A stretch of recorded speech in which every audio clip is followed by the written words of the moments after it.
and welcome back to my channel. My name is Noreen Rose. I'm a psychotherapist, life coach and a workshop facilitator.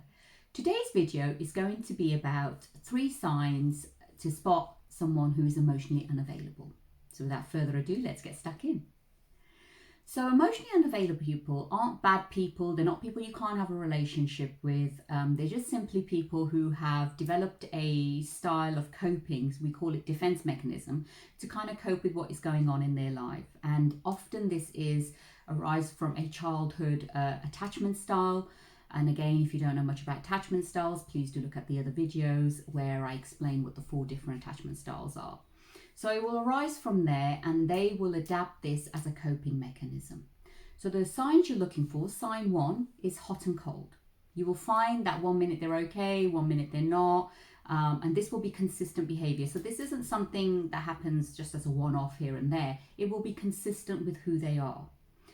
Sign 2 is they will avoid conversations that will mean that they will have to be vulnerable or be emotionally attached to the conversation or share things about themselves.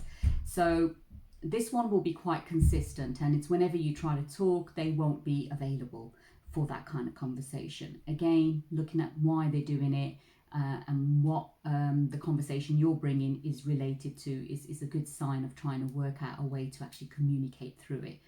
And sign 3 is they will avoid labels. So if you're in the early stages of dating, so this is something you can actually see at the very beginning too, they will be the kind of people who won't want to put labels on it, will want to be in situationships, they won't want to be girlfriend or boyfriend, they won't see the big deal. And what you'll often find is when you look at their relationships, or if you get to find out, if you can get past sign 2, there will be a consistency there too.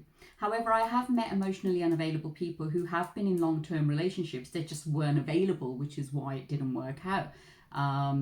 Or they kind of disguised it quite well. So it's not always a telltale sign if they've not had long-term relationships, but if you can look at the pattern of what kind of relationships they've had and what was actually happening, was it their fault, was it their partner's fault, was it a collective, you can kind of get some kind of idea. But those are the 3 signs to look out for to kind of determine. And then of course, I would recommend you get some support or go and see a couples therapist if you're in a relationship and try and work things out and find out what your attachment styles are. I hope you found this video helpful. And as always, please share if you think anybody else could use this, like and follow. And I'll see you next time. Take care.